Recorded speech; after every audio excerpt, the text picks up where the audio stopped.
سے گزرتے ہو اور وہاں پہ اگر کسی کسان اور کسی کی پیداوار کو نقصان ہوتا ہے تو اس کو بچاؤ. اس لیے 84 لڑائیاں ہوئی اور ان لڑائیوں میں کیول 1014 لوگ مرے. دنیا کا سب سے بڑا ریکارڈ ہے.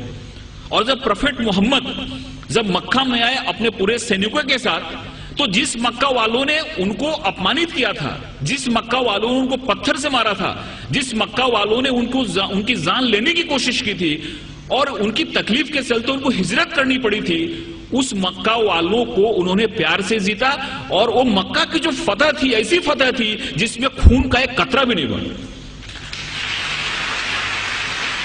پروفیٹ محمد کو جتنا اپمانت کیا گیا تھا، پروفیٹ محمد کی زندگی کو جتنی تکلیف دی گئی تھی، اگر وہ چاہتے تو جس سے میں انہوں نے مکہ میں پرویش کیا، مکہ کی فتح کی، اسے میں ہزاروں لوگوں کا قتل کرا سکتے تھے، لیکن ایک بھی خون کا قطرہ نہیں بہا اور بڑے پیار اور محبت کے ساتھ انہوں نے مکہ کو فتح کیا.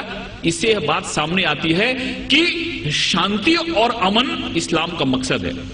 تلوار اٹھائی انہوں نے، تلوار اس لیے اٹھائی کہ تلوار اٹھانے کا ان کو حکم تھا، مجبوری تھی تلوار اٹھانا، کہ اگر تلوار نہیں اٹھاتے تو مذہب کا قیام نہیں ہو سکتا.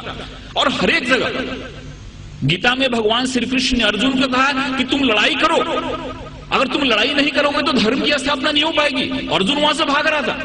ارجن نے بولا کہ تیر نہیں چلاتا کیونکہ میرے سامنے تو ہمارے سارے ریلیٹیو بیٹھے ہوئے ہیں. بھگوان شری کرشن نے کہا کہ یہاں پہ دھرم کی استھاپنا کے لیے تم کو لڑائی کرنی پڑے گی، تم کو لوگوں کو مارنا پڑے گا. اگر تم نے لڑائی نہیں کی تو دھرم کی استھاپنا نہیں ہوگی. تو ایک وشیش پرستھتی میں ہم کو لڑائی کرنے کی بھی ضرورت ہوتی ہے. ویسے ہی پروفیٹ محمد نے اگر لڑائی کرنے کی بات کی تو وہاں پہ کی جہاں پہ لڑائی کرنا مجبوری تھا، اور وہاں پہ اگر لڑائی نہیں ہوتی تو شانتی کی استھاپنا نہیں ہوتی. اس لیے یہ بات ہمارے سامنے آتی ہے کہ سب سے بڑی جو بات ہے کہ اسلام جہاں جہاں انہوں نے ان کو جہاں جہاں وہ لوگوں کو مار سکتے تھے، جہاں جہاں خون خرابہ ہو سکتا تھا، وہاں پہ انہوں نے خون خرابہ نہیں ہونے دیا. کبھی کبھی انہوں نے اپنے کو خود اپمانت بھی ہوئے. جیسے کہ بہت لوگوں کو معلوم ہوا کہ صلح حدیبیہ جو ایک قرار ہوا، ایک جو معاہدہ ہوا، اس میں بہت سارے ایسے ٹرم تھے جو ٹرم ان کو قبول نہیں تھے، اسلام کے ماننے والوں کو، مسلمانوں کو قبول نہیں تھے. لیکن پروفیٹ محمد نے کہا کہ اگر یہ معاہدہ نہیں کرتا ہوں تو بہت بڑا خون خرابہ ہو جائے گا اور اس خون خرابے سے بہت لوگ مارے جائیں گے. اس لیے چلو میرا اپمان ہوا تو چلے گا، لیکن شانتی کے لیے، امن کے لیے میں قرار کرتا ہوں، جس سے بہت بڑی لڑائی ٹل گئی. ایسے بہت سارے ادھارن ہیں. ایک بار ایک یہودی کا جنازہ جا رہا تھا اور پروفیٹ محمد اپنے لوگوں کے ساتھ بیٹھے ہوئے تھے. انہوں نے جب جنازہ دیکھا تو اٹھ کے کھڑے ہو گئے. ان کے لوگوں نے کہا کہ یہ تو مسلمان کا جنازہ نہیں، یہ تو ایک یہودی کا جنازہ ہے. تو محمد نے کہا، پروفیٹ محمد نے کہا، کیا یہودی انسان نہیں ہوتا؟ یہ ساری چیزیں ہمارے سامنے آنی چاہیے.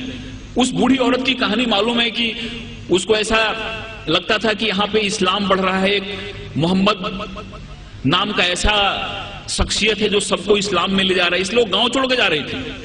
اس کے سر پہ گٹھری تھی اور گٹھری اٹھ نہیں رہی تھی. ایک نوجوان آیا اور بولا کہ ماتا جی میں آپ کی مدد کروں، آپ چلو اپنی گٹھری میں گاؤں کے باہر چھوڑ دیتا ہوں. عورت نے ان کو گٹھری دی اور وہاں سے نوجوان اس گٹھری کو اپنے سر پہ لیا اور گاؤں کے باہر گیا اور بولا کہ آپ ٹھیک ہے، آپ گٹھری لو، اب جاؤ. اس عورت نے پوچھا کہ کیسا نیک انسان ہے جو اپنے سر پہ میری گٹھری لے کے جا رہا ہے. اس نے پوچھا کہ تمہارا نام کیا ہے؟ انہوں نے کہا کہ مجھ کو محمد کہتے ہیں. جس کے ڈر سے بھاگ رہی تھی وہی انسان اس عورت کی گٹھری کو اپنے سر پہ لے جا رہا ہے اور اس کو مدد کر رہا ہے. اور اسی دن عورت اسلام میں آ گئی.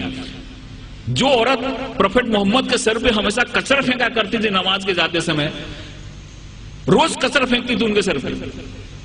ایک دن جب اس نے کچرا نہیں پھینکا تو محمد جب لوٹ رہے تھے پروفیٹ محمد، تو انہوں نے دیکھا اور پوچھا کہ عورت کہاں ہے؟ لوگوں نے کہا کہ وہ بیمار پڑی ہوئی ہے. وہاں پہ جا کے انہوں نے اس کی طبیعت پوچھی.